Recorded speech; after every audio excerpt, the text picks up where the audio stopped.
Okay, we are going to go ahead and get started. So, welcome. Thank you for joining us today. I'm your host, Allison Miller, Director of Science Implementation and Global Science at the Nature Conservancy. Today is the fourth event in TNC's new science webinar series, Science in Action, where we are diving into how cutting-edge science and innovation are driving progress towards TNC's 2030 goals to tackle climate change, provide food and water sustainably, and protect our lands, oceans, and freshwater. This webinar series is an exploration of the intersection of climate, biodiversity, and human well-being, featuring TNC scientists and partner experts. Each event highlights the science shaping conservation and climate strategies, from applied research to data-driven solutions, and why it matters for the future of our planet. And now on to the main event. Science is at the heart of protecting and restoring the coral and shellfish reefs that support some of the world's most critical marine ecosystems. At TNC, we combine research expertise with on-the-ground local knowledge to develop practical, scalable strategies. Today's event will share how cutting-edge science and strong partnerships are helping Palau communities protect their reefs and support climate-resilient ecosystems in a rapidly changing climate. Joining us today is Dr. Elizabeth McLeod, TNC Global Oceans Director, Dr. Yimnang Golbuu, TNC Coral Resilience Director, Micronesia and Polynesia, and Ikelau Otto, Chief Researcher from the Palau International Coral Reef Center. So to get us started, I will turn it over to Lizzie. Hi, everybody. Welcome to the webinar. We are so excited to have you all join us today for what is truly one of my favorite topics. For those that know me, really how we're leading science to help ensure there's a future for coral reefs, both in terms of protection and for restoration. Coral reefs are so important to our planet. They support over a quarter of all marine life. They help buffer our coastlines from wave energy and erosion. They help support new medicines, and they're also phenomenally beautiful. One of the most beautiful places on the planet with incredible reefs is in Palau, which is an island in the Western Pacific.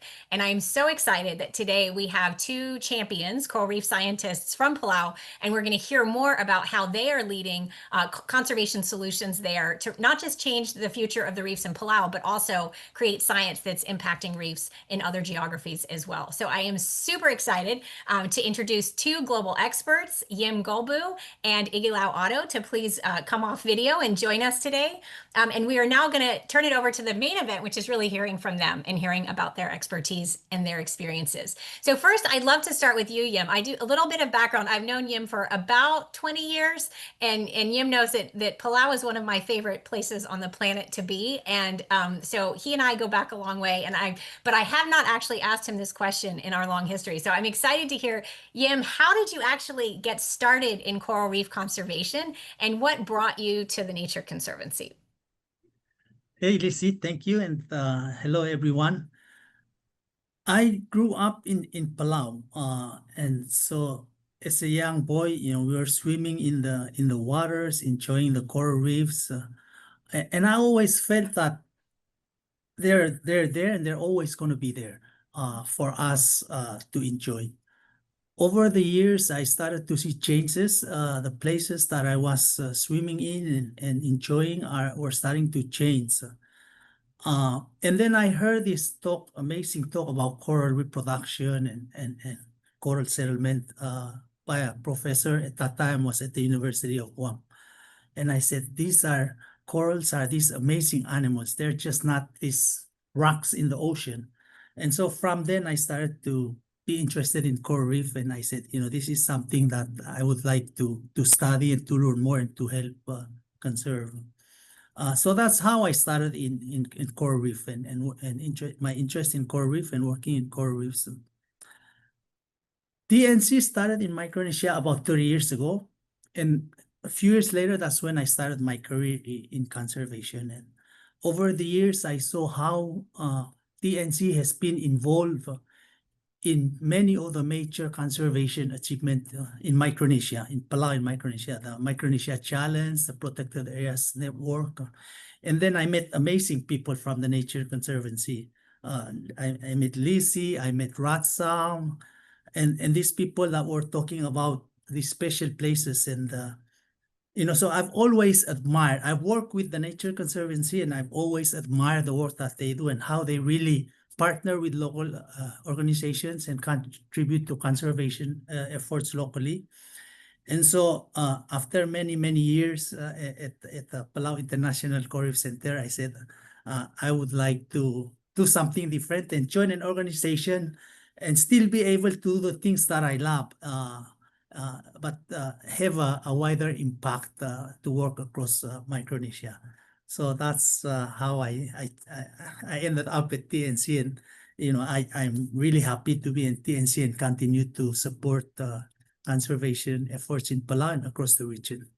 Awesome. Thank you so much, Yim. Well, I loved hearing that. And we're so grateful to your incredible leadership in Palau and in Micronesia more broadly. It's awesome to have your expertise with us. Now I'd love to turn it over to Ikelau and hear from you. What inspired you to join this work? Hi, thank you, Lizzie, and hi, everyone. So much like Yim, I grew up in and around the water. I'm a water baby. And so growing up in Palau, you kind of take for advantage what you have.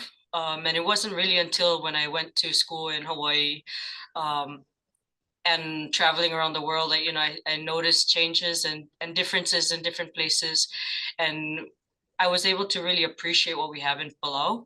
And then when I was in school, my advisor, Dr. Gail Grabowski at Chaminade University, her enthusiasm for Micronesia and conservation really sparked the fire in me, so to speak.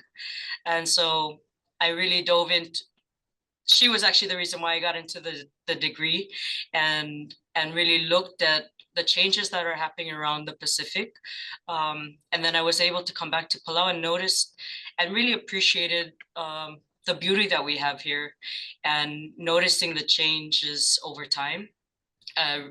Really wanted me to come back here and work towards the conservation efforts in Palau to keep this beauty as long as possible, with all of the changes that are happening globally. Thanks so much, Ikelau. And I just am realizing as we're all talking that all three of us have done research in coral reefs and marine science in Hawaii. So something that connects all of us together, which is cool. I just learned that on this call. Now I'd love to dive in a little bit to the science. It was great to hear some of those personal stories.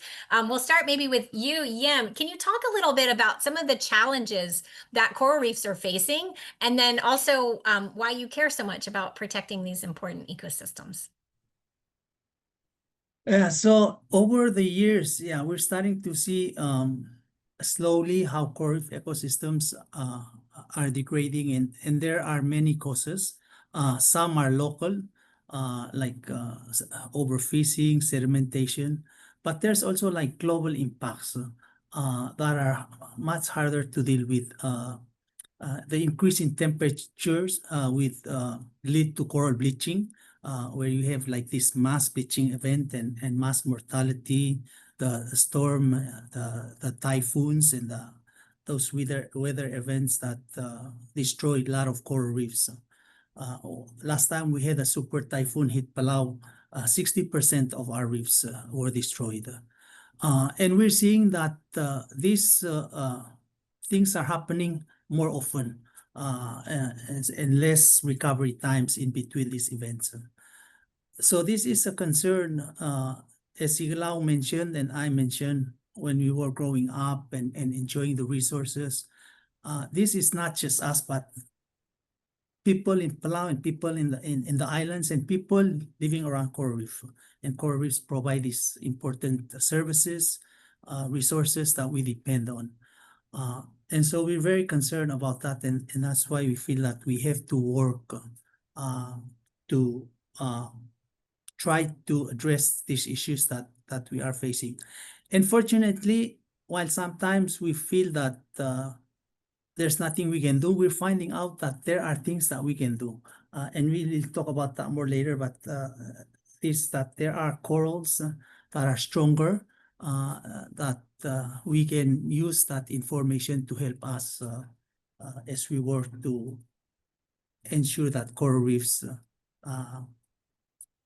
can survive and continue to provide these important services that we depend on. Thanks so much, Kim. And we're definitely going to have some time in a bit to lean into the solution. So I'm excited to talk more about some of those opportunities in a minute. But before we get there, Ikelau, from you, what have you seen? What kind of changes have you seen firsthand? I know you do a lot of diving, a lot of monitoring work in Palau, and would just love to hear you share a little bit about what it looks like underwater for you and what changes you've witnessed. Yeah, thanks. So I moved back to Palau in 2015, and I started at PICRC in 2015. So it's about 10 years now that I've been working in the waters and doing conservation work here.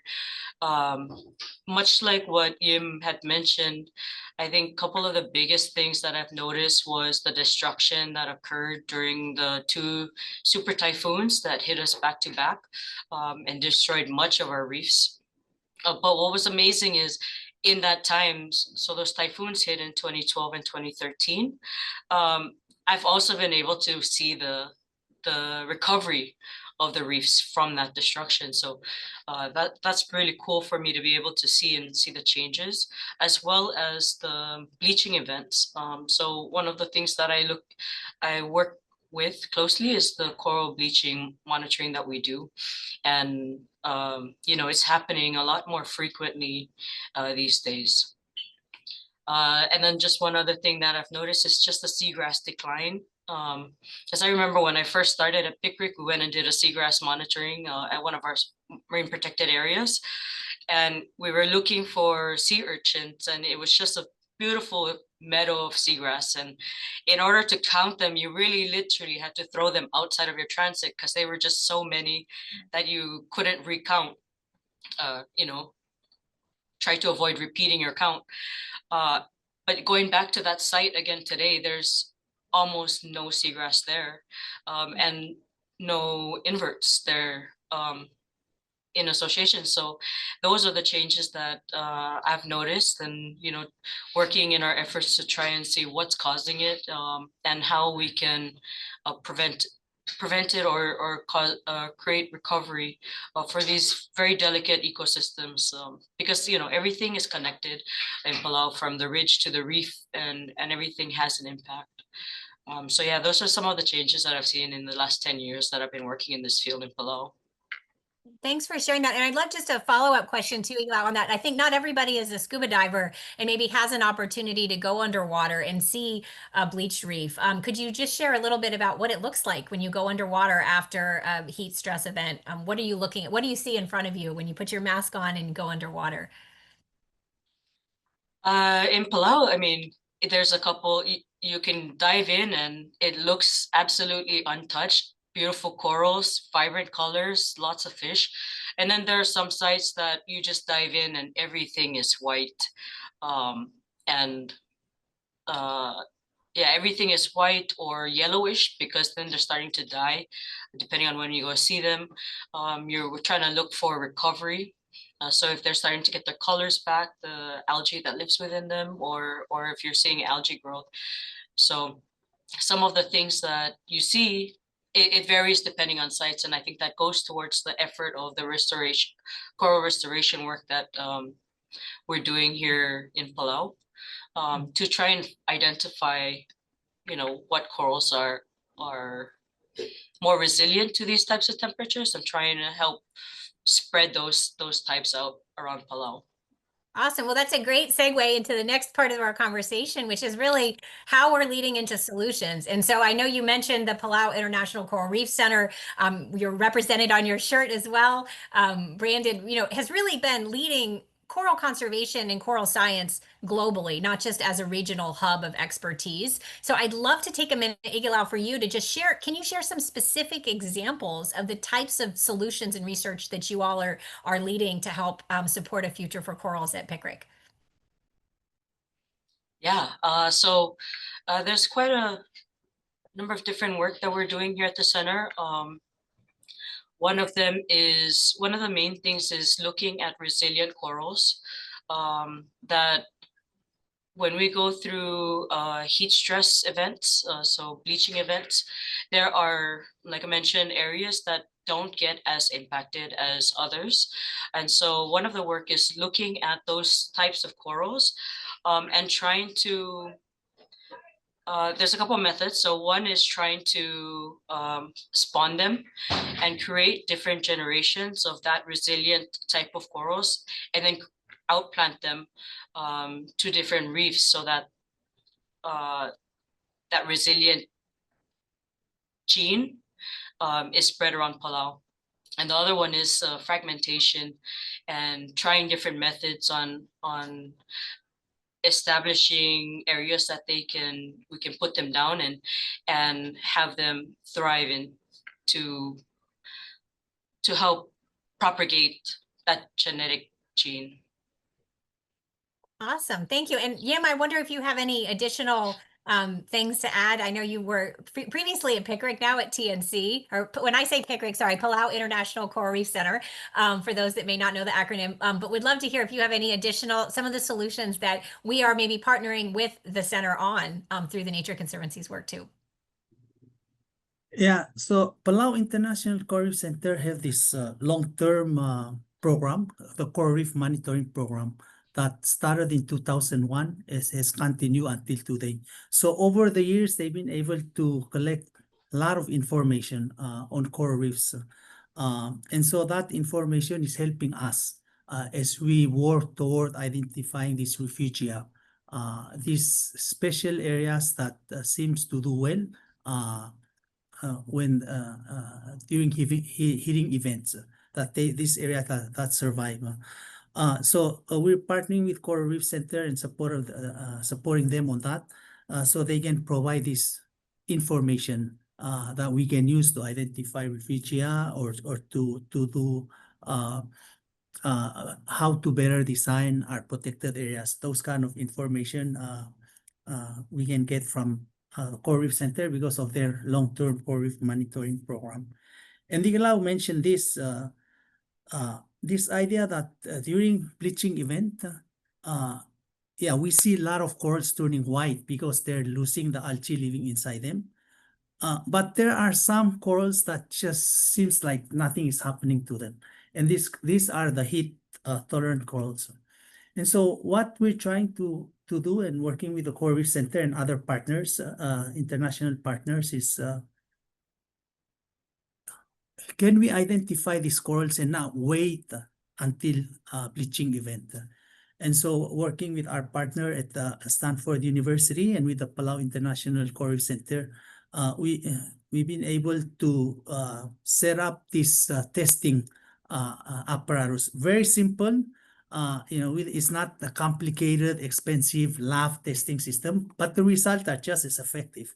That we can go out to a community, and as long as you have a water source and you have power, then you can set up these testing systems that we can test corals for heat tolerance. And these corals are the ones that we will use for restoration. And the idea is that if we do this, the corals that we plant have a better chance of survival during a future bleaching event. Yeah. That's great. And I love that example, Yim, because it really shows how you're democratizing the science and you're bringing it to really citizen scientists, and you can work with community members and partners on how to do that. And you don't have to have a fancy, expensive lab with high-tech PhDs running the equipment. You're really bringing it so that communities can monitor their own reefs, their own backyards, which I think is super exciting. I'd love to share a little bit. Yim, you talked a bit about partnering with the center, the Palau International Coral Reef Center. You work with partners across the globe, really, in the coral reef space, multiple organizations. And I'd love to hear you talk a little bit about that work and what you're discovering through those partnerships. Yeah, so one of the most interesting thing that we've been able to find information about is this idea of refugia. And this is work we're doing with Newcastle University and with the Palau International Coral Reef Center. And we've been able to look at Palau and identify these hot spots and cool spots. And in the beginning, we always thought that hot spot is where you find the strong corals. which is true. You'll find strong corals, but we also found that we find these strong corals in the cool spots. And that not only are they strong, but they seem to do a little bit better when we put them in the heat test. And so I think this is very important research that have shown that, yes, we need to protect the hot spot, but we also cannot ignore the cool spots. And that we have to also include the cool spots in our areas that we are protecting. Also, some very interesting research that we've been and discoveries that we're working with our international partners is this idea that heat tolerance can be bred like other things. That if we get heat tolerance corals, parents, and put them together, they can have offspring that are also heat tolerant. And so with that work being done here in Palau, at the Palau International Coral Reef Center, there's several generations of corals that have been bred for heat tolerance. And this research have shown that you can increase the potential for heat tolerance if you continue to do the breeding. So I think these are research that kind of give us hope that, yeah, even though sometimes it feels like there's no hope, but there are things that we can do that can help us to deal with this issue of climate change and this issue of bleaching that affect the coral reefs. Well, it's great to hear the hopeful messages. I know a lot of the headlines around coral bleaching events, there's a lot of doom and gloom out there. And so it's great to hear, Yim, you talking about in Ikelau too, examples of reefs that are recovering or heat-resistant corals or our ability to breed more heat-resistant corals through multiple generations. I think that's really important and exciting research. So on that, I think, now I'd love to turn it over to Ikelau to talk a little bit about how you're scaling this work. I mean, it's important to be able to do coral reef conservation at a coral reef off of a community somewhere, but we know we need to be moving faster and really get solutions at scale. So I'd love to hear a little bit about how you're scaling the work and also how you're leveraging the private sector in that scaling. Yeah, thank you. One of the cool things about what we're doing here is that Palau has a unique opportunity to be proactive in terms of climate change and the impact to the reefs, rather than reactive, where a lot of countries are finding themselves. And just going to speak towards what Yim was mentioning about the breeding heat resilient corals. We have a nursery that is now 7 years old. Of those heat resilient corals that we're breeding to outplant, as well as the heat stress work that they're doing for the Coral Future Academy project that's with TNC, Stanford and Marshalls and Pohnpei. So locally, PICRC is a relatively small organization with very big, ambitious goals. And the only way that we can do this work is through the community support and national government. So we actually, a lot of our work involves the community and then state governments and national governments to support with working with their rangers. A lot of the states have conservation rangers. So a lot of the work that we do is partnering with them. So Cassandra put in a link into the chat about a video that they're talking about the coral reef restoration. And this is PICRC's developing a climate smart adaptive management framework for Palau's coral reefs, and it talks about how, and it just highlights and showcases the involvement that we're doing with different states as well as the national government, bringing in the rangers, teaching them about these different methods and survey methods, as well as the transplantations and restoration work, so that they can do efforts on their own with the support of PICRC. So PICRC also has an MOU, so Memorandum of Understanding, with different states to work with them do work in their reefs, to show them the different changes, and to invite them into all of the work and learn how we do stuff so they can do it themselves. We also work with the private sector. So there's a Beal Conservation Society, which works up in the north. And then we also work with different agents or private sectors such as the Palau Pacific Resort. They're actually a unique resort where they have a marine protected area right in their waterfront. And they're very they're very enthusiastic about protecting it and doing restoration work. So PICRC is working with them to monitor their sites. They're very interested to know what's happening in there and then how they can improve it by restoration, coral transplantations, clam transplantations. And then in the community, so we do a lot of outreach with the communities. We do presentations on all of the work that we have. We do outreach with the students, because what we find is we plant that seed in the students' minds, and then they go and they talk to their parents and their grandparents about all the cool stuff. And when they go out to the waters, they start noticing all of the things that we're teaching them from the work that we're doing here, and that just spreads all of that information, and the community really gets engaged. One of the great things about Palau is that we're very conservation driven. So while conservation is a little bit more of a modern term, it's quite rooted into our traditions, where we, called the bull. And so just a little bit of a history. So in the past, what the community used to do is, if ever they see any changes, the chiefs would put a moratorium on certain things to prevent destruction or entry or take of anything, so that it can recover.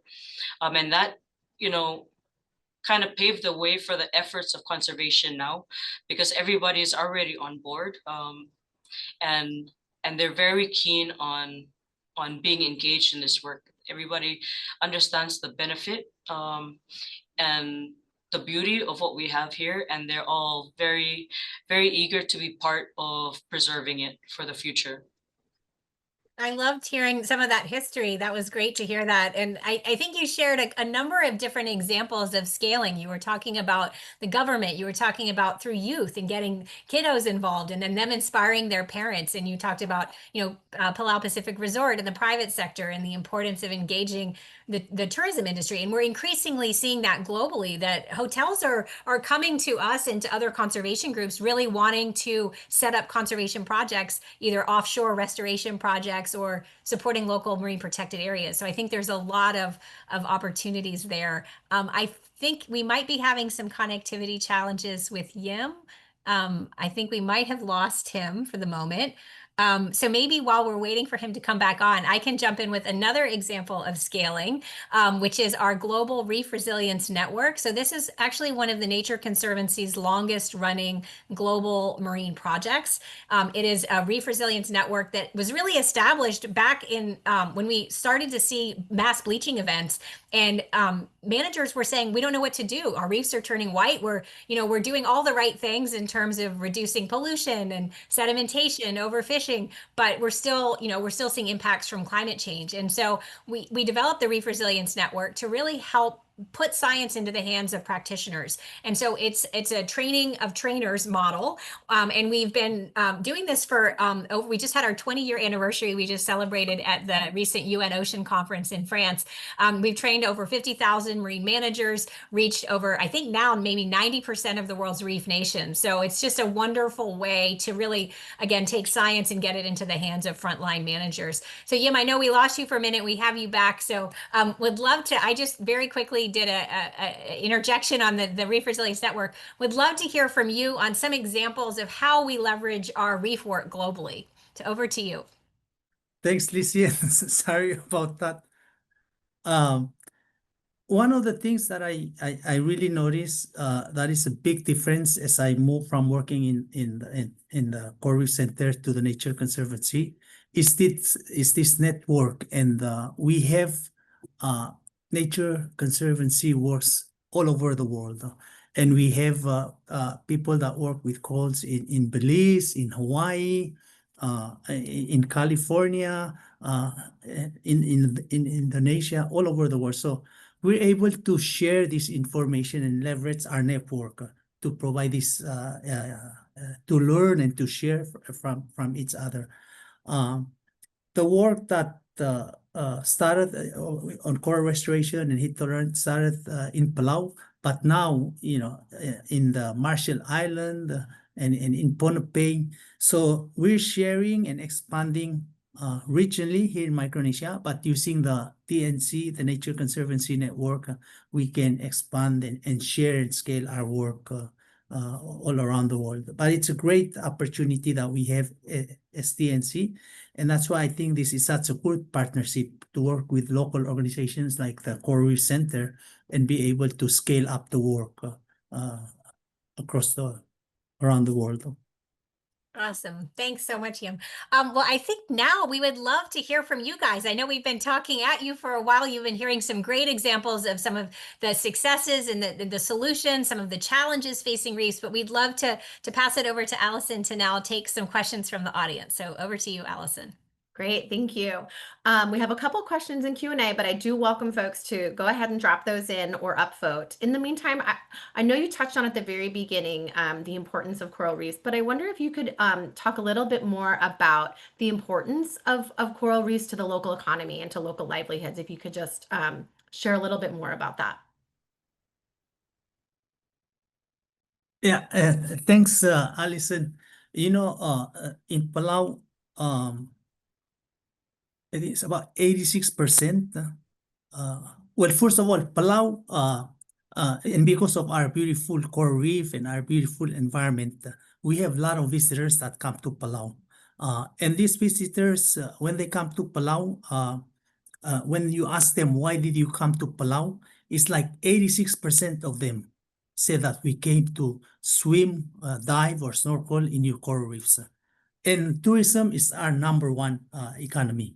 So far, it's the biggest source of revenue for our country. And we really learned how important it is during COVID, when the tourists stopped coming, that everything went down and we were really suffering. So it's very important for the economy of Palau. We always joke that Palauans people come to Palau not because to see our face, but to see our coral reefs. But yeah, it's very important and very important for the economy. That without it, we would suffer really badly. Thank you. Okay, I'm going to go now to our first question, which is asking from Pauline, can you talk more about the saying Ikelau from ridge to reef, and what happens on land? How does it affect the reefs and seagrasses, and what steps are being taken to address these land issues that impact the reefs? Yeah, thanks for that question. In Palau, everything is connected. So what's happening a lot in Palau is there's a lot of development and land clearing, agriculture, and all of that stuff on land tends to be washed down into the reefs. So one of the things that we see is a lot of sedimentation. Thankfully, we have not had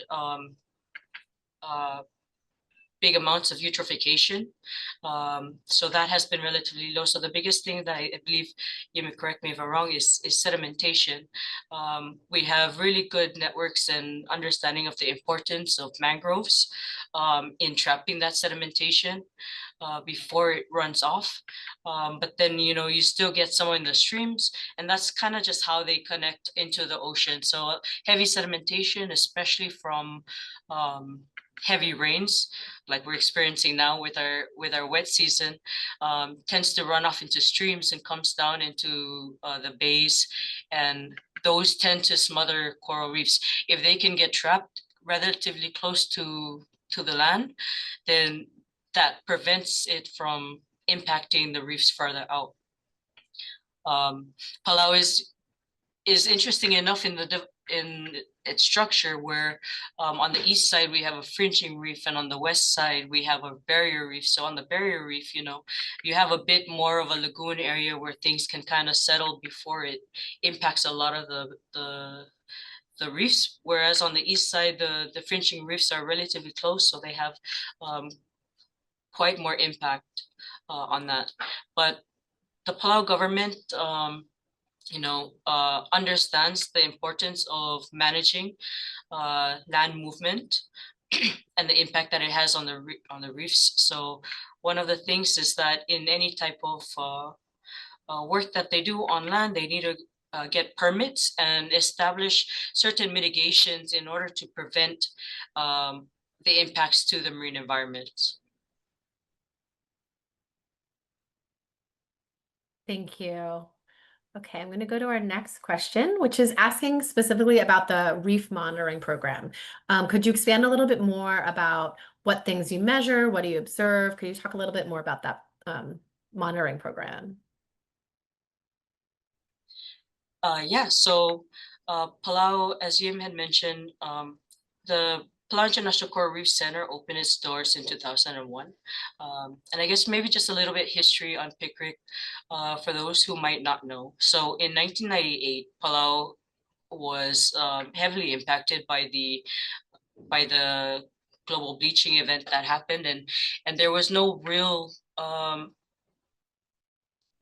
entity that was monitoring or like a solid number that can say how much was actually bleached in Palau's water. So the national government took proactive measures to create the Palau International Coral Reef Act, which established a center, and the doors opened in 2001. One of the very first projects that the center did was this long-term monitoring of sites around Palau.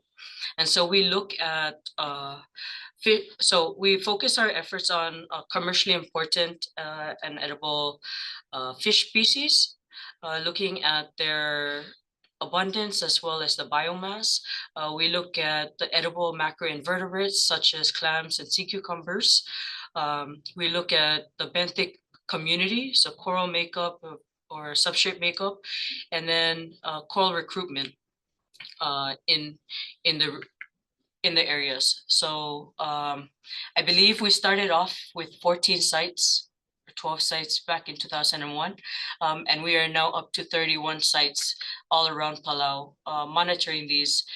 Initially, we started every 2 years, and then recently now we're at every 4 years monitoring these exact same sites to notice any changes.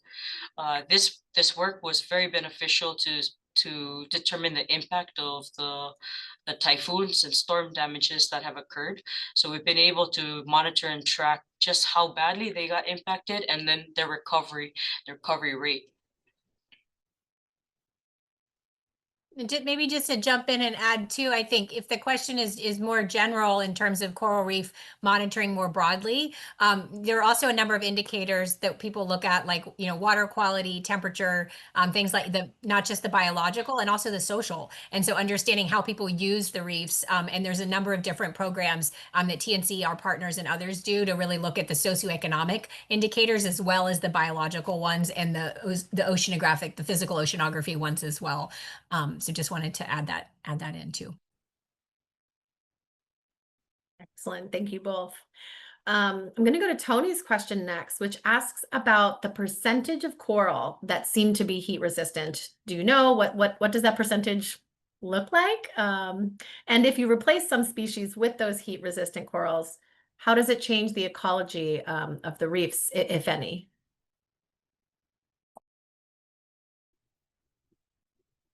We do not have the exact percentage of corals that are heat resistant, but we know that we find them everywhere. So it's not limited to one area. Before we thought it's just this one area, but now that everywhere we've looked, we find certain species of corals that are heat tolerant. And I see also that there was a concern that we're replacing species. It's the same species. So for example, if you have this branching acropora, you could find some branching acropora that are heat tolerant, and you could find some that are heat tolerant, or if it's a massive porides. So it's not really replacing one coral species with a different species. It's within the same species that you have these individuals that happen to be heat tolerant that we can use for restoration. And I have a quick follow-up. Do we know what it is about that particular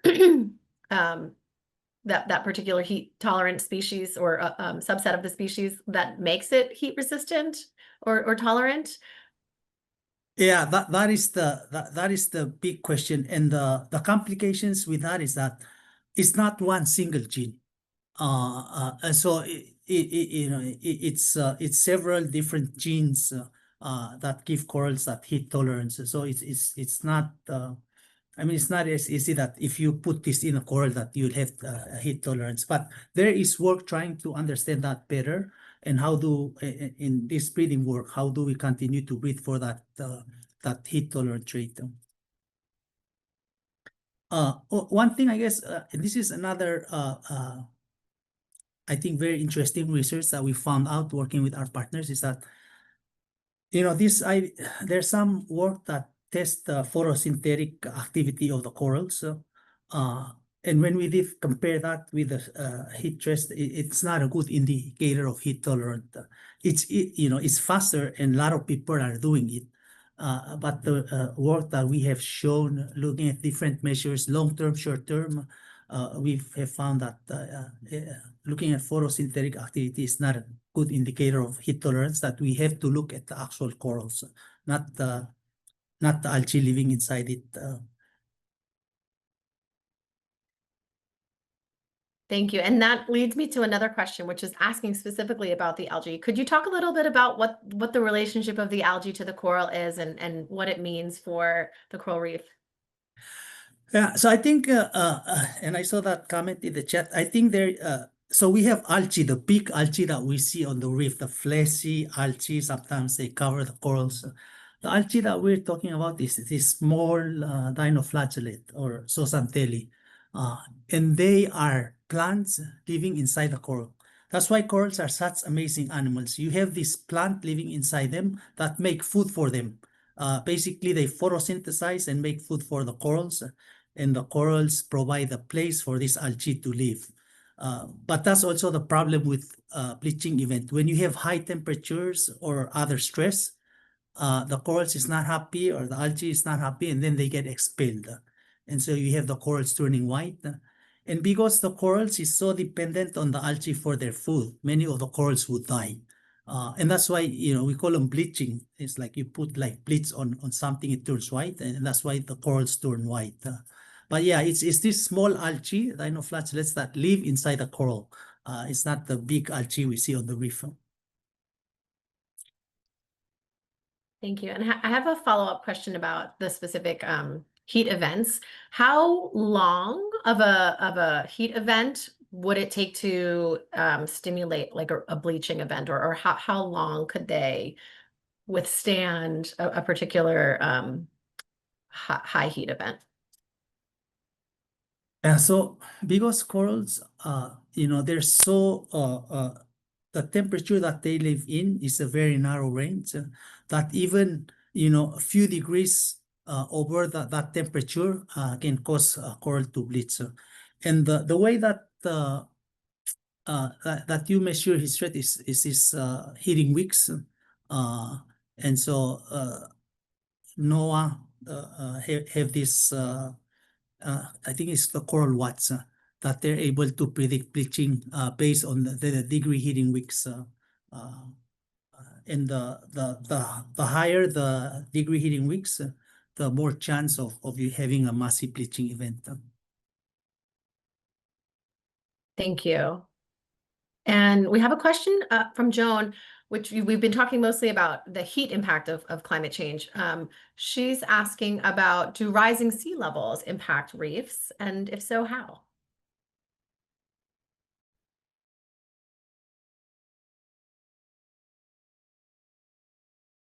So coral reefs, and because of this relationship with algae, they need sunlight.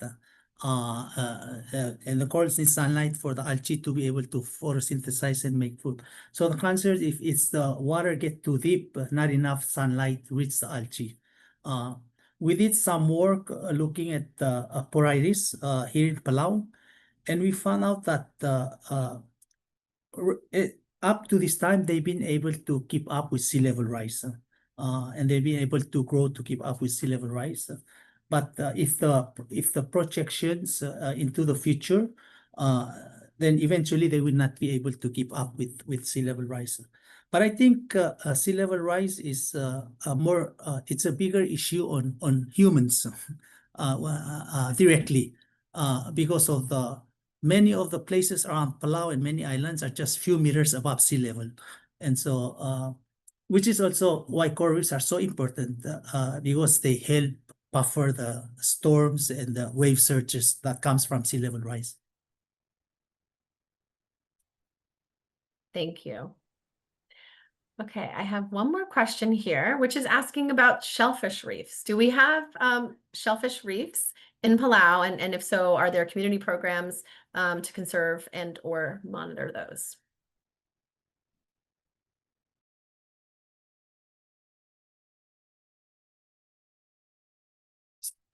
So, well, we have a lot of shellfish in Palau, but most of our reefs are coral reefs.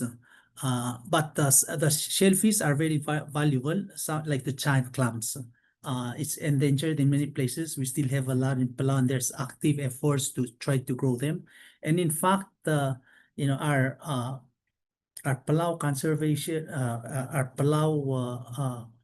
conservation manager is working with these communities on the West Coast, the women, trying to grow these clams and organizing on that. So while shellfish reefs are not, Palau is more coral reefs.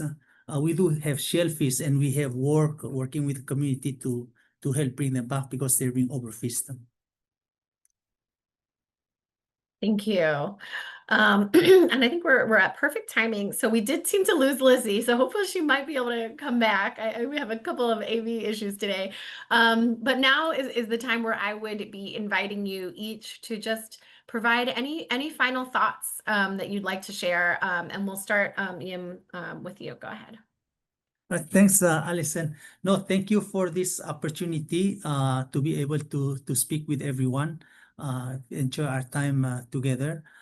I think if there's one thing that I would like to leave is that, there's always hope. And sometimes we feel that things are going so bad and, maybe we should just give up because whatever we're going to do, we cannot help address, solve these issues. But what I found out is that every time we think we know everything, the nature tells us otherwise.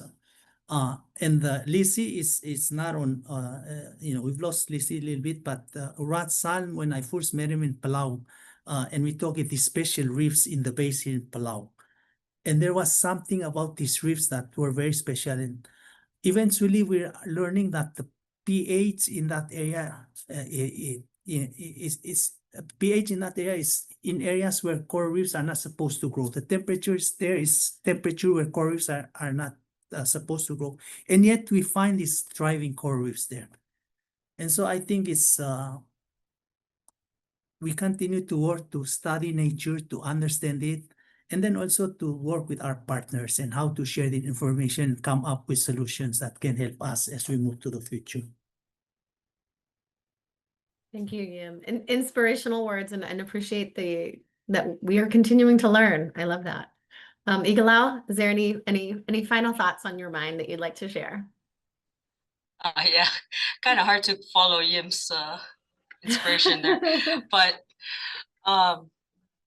no, I think I echo what he says in that we, as much as we try and understand everything and the mechanics of how things work, we always need to just be reminded that, nature will do its course.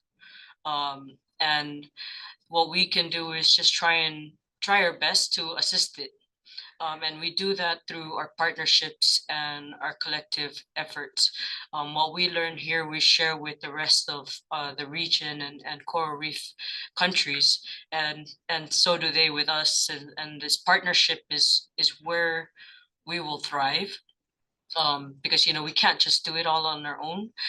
Everybody is finding different little bits of information, and so that shared community is really how we are able to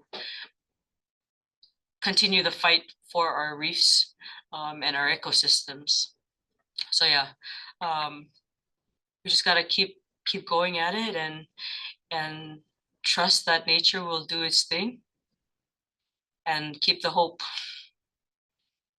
Thank you. And thank you for this great conversation. Thank you for your time today. Thanks to everyone who joined, but thank you especially to Ikelau and Yim for the work that you do every day. You all give us hope. So thank you so much. Thanks everyone for joining us today. Take care.